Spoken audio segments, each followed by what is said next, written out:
G'day, everybody. Albert Jones here. Good to see you all again.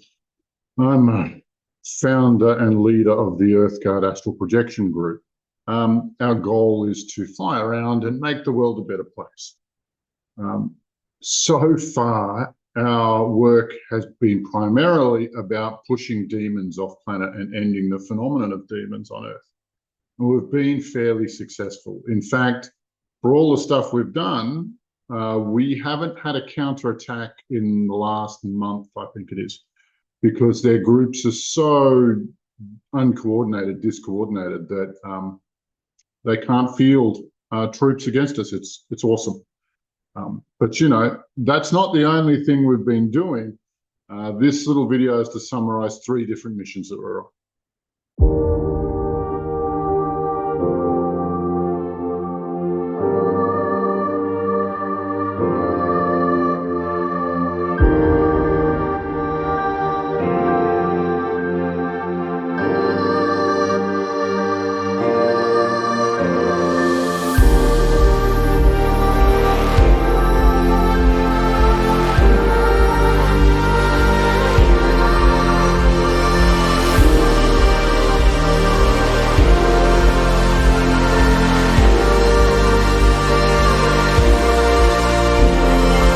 So we've had a bit of breathing space after the defeat of the Great Nothing, who, you know, and it's really, really simple, our objectives now, right?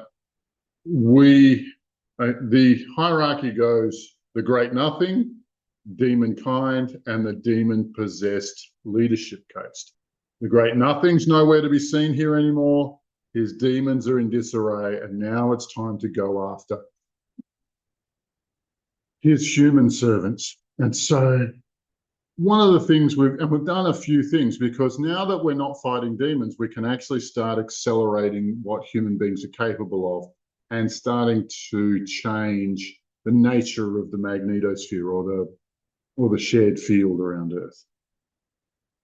Now, one of the really, really interesting ones, one of the first things Guy showed us, is this golden fabric that underpins all of reality. Now, for those of you who are into quantum physics, you may be aware of the wave, and then it turns into the particle, and the particle is our reality. The wave is that potentiality. Well, that wave we saw as a field of golden threads all woven together. And the thing that Gaia asked us to do was to eliminate what we're calling the zombie threads, or the death and undead and alive but dead, which characterizes all of Demonkind and its masters and its off-world empire.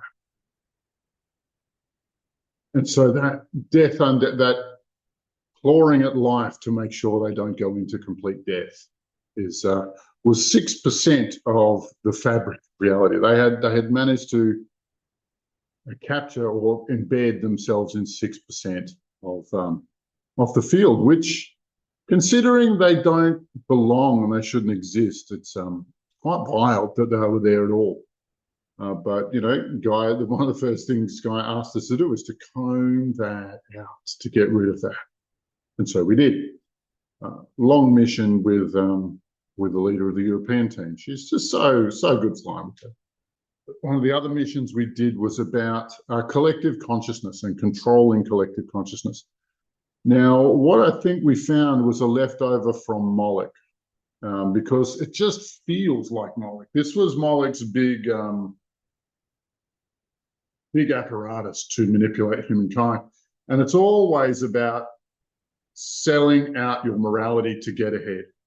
And so, you know, we found, and what we found was a very much a flower of life in 3D, very much something like that, in that shape, kind of, but a little bit warped, not perfect. And each one of those circles in this 3-dimensional thing had 3 towers in it that were all about transmitting directly into human consciousness. And the character of these things was terrible. Like, they had one for OnlyFans to transmit the power of OnlyFans, so you girls can sell your body for a quick buck. But also every underhanded trick to get a quick buck, to get ahead, to get a little bit, carry a little bit of favor. I mean, one of the nicest things we talked about was walking your boss's dog in the hope you'll get a promotion. It's just not doing things directly, but trying to cheat your way to the top. And there's 101 ways to do that. But as we worked through those spheres, we deflated them and crushed them and started to unravel the potentiality for human beings to stab each other in the back, to behave dishonestly, those cheat methods don't work anymore, only performance does. But we'll see how that plays out. And the point of this was to take human morality and slowly chip away at it, one person at a time. You see, Moloch was a deity who, if you wanted to sell your soul, he was always buying. He was the deity who, once you were initiated into that satanic circle, your day-to-day sacrifices would be to Moloch, and Moloch would look after your day-to-day things. If you had something you didn't want people to find out about, sacrifice to Moloch. If you needed to be the one at the first in line, sacrifice to Moloch. If you needed to grab the cash now, sacrifice to Moloch, etc., etc. If you're picking up what I'm putting down, but if you wanted to cheat your way to the top, Moloch, he was your boy. And so we found this whole facility in collective consciousness that was about selling out, corrupting yourself and undermining your fellow man for, well, if you're after money or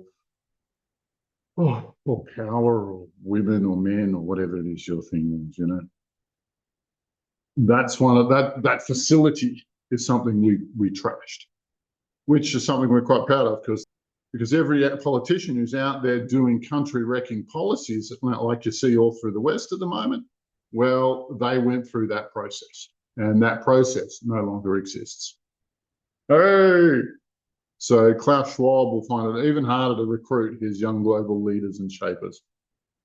The third mission we went on, we thought we have a new member from a team who, his name is Bearpaw, and he was in another team, but the leader of that team got hit, and he's been at a bit of a loose end for a while, and he was very, very enthusiastic to tell us his story. And his theology, his understanding of what's going on is very, very similar to ours. Like that team that he was part of simultaneously figured out the same sort of stuff that we were figuring out. And so I'll be interviewing him, and you'll get to hear his story very, very soon. But he said go to Atlantis because Atlantis is where it all went wrong.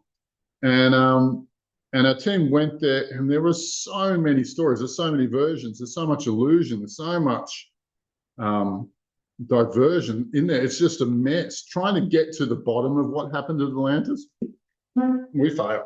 We looked at it and go, we're pretty damn good at what we do, but we spent half an hour at it going, are any of these stories real? Like, we have no idea. But, and I think history is written by the victors. So you've got, stories like the Twin Towers and the terrorists did it. Terrorists did it, even though it was a day after Donald Rumsfeld had to say sorry to Congress for losing almost $3 trillion. He was so embedded in keeping that secret that the next day the World Trade Center went down, that those terror attacks happened. But, history will say that it was Islamic terrorists that did it.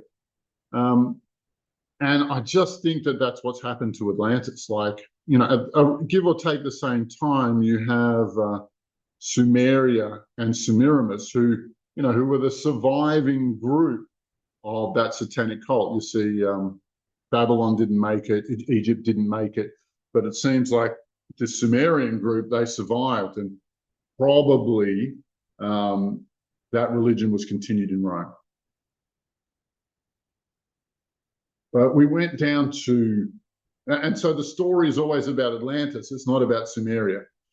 Atlantis just looks like a diversion, not Sumeria. And anyway, the jury's still out there. We don't actually know what happened there yet, or we're not, we've got so many different stories, we're not willing to pin ourselves to any particular one.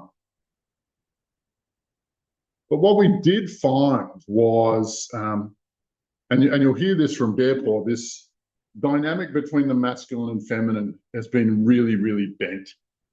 And you'll hear it better said from him.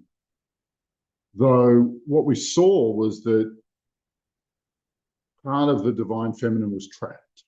And it was a flow, it was a river, and somebody had built a dam at the end of it. And I spent a good 30, 45 minutes tearing it apart, tearing that dam apart.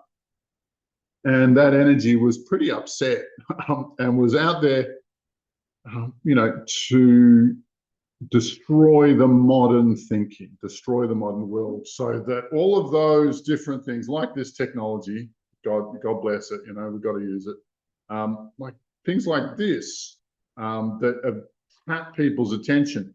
Gaia was trying, the divine feminine, I should say, was pushing to dismantle this mind trap, this second artificial thought pattern, this second reality that the internet is trying to create, or has been somewhat successful in creating. But she's going after that, and we'll see if things fall into balance or not. But that divine energy, divine feminine energy, should flow, and it did, and it was kind of upset that it hadn't flowed for quite some time. But there's a few other things that we did. One of them was we found the Great Nothing Spy Network. I swear, like it was a room that the CIA would have a wet dream over. It was a 3 or 4 story egg-shaped computer, and it could tell you what anyone was doing anywhere in any part of 6 galaxies. And it was just so powerful, and all energy, all information was centralized in there. Geez, wouldn't the CIA love something like that? It was their wet dream, but naturally, since it used to belong to the Great Nothing, we took that out. And so his eyes and ears in our galaxy are reduced, if not disabled. But yeah, we're keeping on trucking, and the nature of our work is changing a little because, without being funny about it, demonkind is not destroyed, but it's punch drunk. We've punched it around so many different ways that it's not sure what it's doing anymore. It probably doesn't have a plan to move forward. And it's too juvenile and pathetic to concoct one.